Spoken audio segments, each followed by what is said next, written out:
నమస్తే, welcome to our channel. అయితే ప్రస్తుతం జూబ్లీ హిల్స్ ఉప ఎన్నికలు చాలా జోరుగా జరుగుతున్నాయి. ప్రజల్లోకి వెళ్ళి ప్రచారాలు కూడా చాలా గట్టిగా చేస్తున్నారు. ఇటు కాంగ్రెస్ పార్టీ నుంచి కావచ్చు, అటు బీఆర్ఎస్ పార్టీ నుంచి కావచ్చు, బీజేపీ పార్టీ నుంచి కావచ్చు. అయితే కాంగ్రెస్ పార్టీకే ఎక్కువ మొగ్గు చూపుతున్నారని చెప్పేసి కాంగ్రెస్ లీడర్స్ చెప్తున్నారు. అయితే ఇక్కడ డోర్ టు డోర్ ప్రచారం చేస్తున్నప్పుడు ప్రజల పల్స్ ఎలా ఉంది, వాళ్ళ అభిప్రాయం ఎలా వ్యక్తం చేస్తున్నారు అనే విషయాలు అన్నతో మాట్లాడి తెలుసుకునే ప్రయత్నం చేద్దాం. నమస్తే అన్న. నమస్తే. ప్రస్తుతం జూబ్లీ హిల్స్ ఉప ఎన్నికల్లో డోర్ టు డోర్ ప్రచారం చేస్తున్నారు. అయితే ప్రజలు ఎలాంటి స్పందన ఇస్తున్నారు మీకు? అయితే మేము గత 10 రోజుల నుంచి అన్న నవీన్ అన్న నామినేషన్ కంటే ముందు నుంచి కూడా మేము ఇక్కడ రావడం జరిగింది. ఈ ఎట్లా ఉంది ఒకసారి ఏం కథ అని చెప్పి తిరగడం జరిగింది. జూబ్లీ హిల్స్ కాన్స్టిట్యున్సీలో 6 డివిజన్లు, షేక్పేట్, రహమత్ నగర్, జవహర్ నగర్, ఇవన్నీ కూడా దాదాపు 6 డివిజన్లు కూడా మేము తిరిగినాం. ఎర్రగడ్డ, బోరబండ అన్నీ తిరిగినాము. తిరిగితే ప్రజల నుంచి మంచి రెస్పాన్స్ ఉంది. కానీ కొందరు నవీన్ అన్నకు టికెట్ వచ్చింది కదా, నవీన్ అన్న అంటే గిట్టని వాళ్ళు కొందరు దుష్ప్రచారాలు చేస్తున్న మాట అయితే వాస్తవం. కానీ ఏది ఏమైనా ఒక యువకుడు, చదువుకున్న యువకుడు ప్రజాప్రతినిధిగా ఎన్నిక కాబడితే దేశము కానీ రాష్ట్రం కానీ ఆ యొక్క సామాజిక పరిస్థితులు అన్నీ కూడా బాగుపడతాయి అనే దానికి ఉదాహరణగా ఈ నవీన్ అన్నకు కాంగ్రెస్ పార్టీ అన్ని పార్టీలు ఏం చేసినాయంటే రెడ్డికి ఒకరిచ్చిండ్రు టికెట్, పార్టీ బీఫాము. అదేవిధంగా కమ్మ సామాజిక వర్గానికి సంబంధించిన వాళ్ళకు ఒకరిచ్చిండ్రు. ఏది ఎవరికి ఇచ్చినా కూడా అగ్రవర్ణాల పార్టీలు, మిగతా పార్టీలు అయినా కూడా బీసీ, బడుగు, బలహీన వర్గాలు ఒక కులానికి మతానికి సంబంధం లేకుండా అన్ని కులాలని మతాలను కలుపుకోయే పార్టీ, ఏకైక పార్టీ ఏదైతే ఉందంటే అది కేవలం కాంగ్రెస్ పార్టీ మాత్రమే. ఖచ్చితంగా నవీన్ అన్న గెలుస్తాడన్న విశ్వాసం మాకుంది. మేము బూత్ టు బూత్, డైరెక్ట్ ఓటర్తో ఓపెన్ మైండెడ్గా మేము మాట్లాడడం జరిగింది.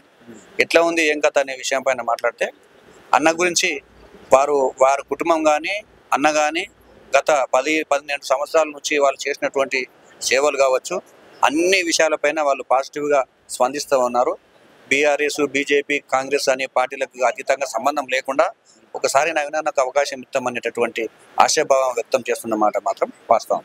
కానీ అటు బీఆర్ఎస్ పార్టీ నుంచి, ప్రతిపక్ష పార్టీ నుంచి, 2 పార్టీల నుంచి నవీన్ గారికి ఎందుకు ఇచ్చారు? ఒకటి, లోకల్ అయినప్పటికీ అక్కడ వాళ్ళ ఫ్యామిలీ బ్యాక్గ్రౌండ్ చూసుకుంటే కబ్జాలు, మర్డర్లు కేసుల నుంచి వచ్చిన ఫ్యామిలీని ఒక ఉన్నత స్థాయిలో నిలబెట్టడానికి కారణం ఏంటని చెప్పేసి అడుగుతున్నారు. గతంలో మనం సల్మాన్ ఖాన్ అనేట ఆయన నామినేషన్ వేయడం జరిగింది. ఆ సల్మాన్ ఖాన్ అనేట ఆయన మొత్తం ట్విన్ సిటీలలో ప్రతి పోలీస్ స్టేషన్లో ఆయన పేరు ఉంది, ఎఫ్ఐఆర్ ఉంది.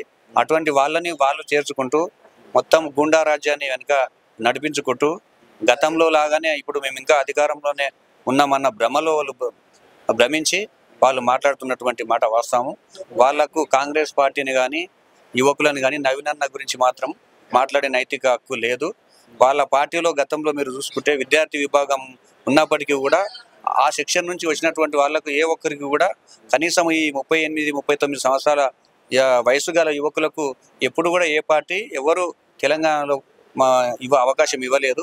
అందులో భాగంగానే ఈ నవయుగ శకానికి రేపు రాబోయే రోజుల్లో మన నవీన్ అన్న నాంది పలుకుతారనే విషయాన్ని ఈ సందర్భంగా మీకు మనవి చేస్తాం. అంత ఖచ్చితంగా ఎలా చెప్పగలుగుతున్నారు? ఖచ్చితంగా అంటే ఇప్పుడు ఒక చిన్న ఉదాహరణ చెప్తాం మిత్రమా. ఒకటోది, అన్న నవీన్ అన్న 2014లో పోటీ చేస్తే 20,000 ఓట్లు వచ్చినాయి.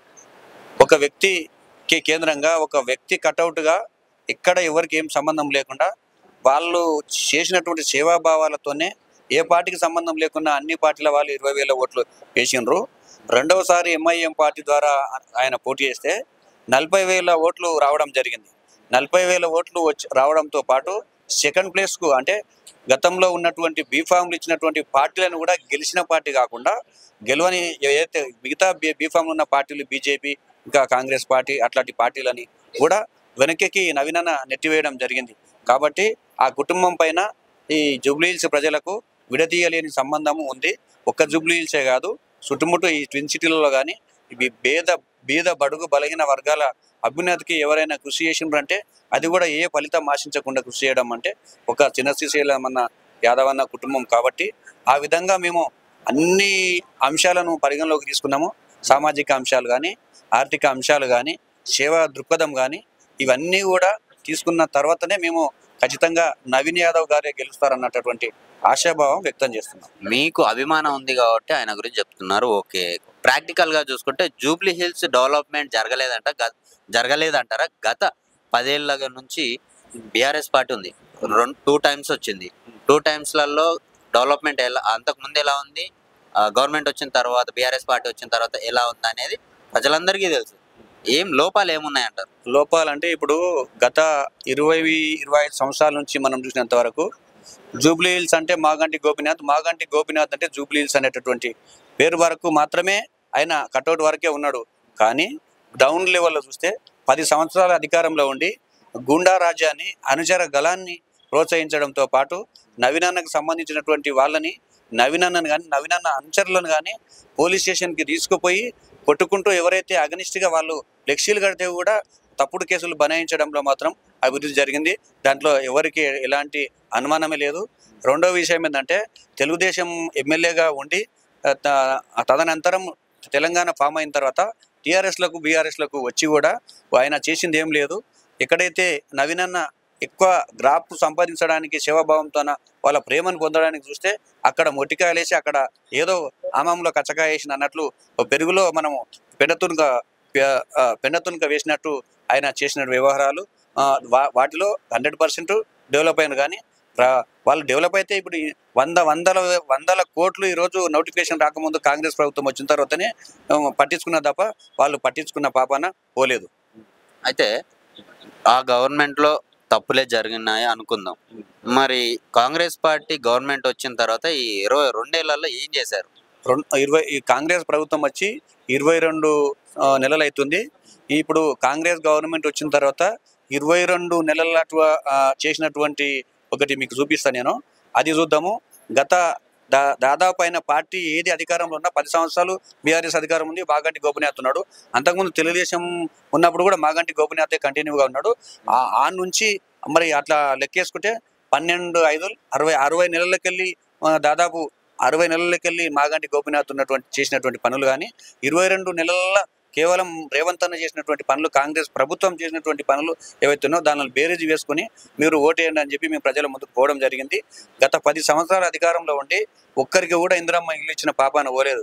అల్లుడు వస్తే ఏడవనుకునాలే, బిడ్డ వస్తే ఏడుండాలి, కోడి ఉంటుంది, కుక్కు ఉంటుంది, మేక ఉంటుంది, ఏడగట్టేసుకోవాలనుకునాలే అనేటటువంటి ఉత్తర కుమారుని డాంబికాలు పలకడమే తప్ప ఎక్కడ కూడా ఇందిరమ్మ ఇచ్చిన ఇండ్లు కానీ రేషన్ కార్డులు కానీ ఇచ్చినటువంటి పాపాన పోలేదు. ఒక తప్పిస్తే మిగతా పథకాలు చాలా వరకు ఉన్నాయి, అవన్నీ యూజ్లెస్ పథకాలు అంటావా?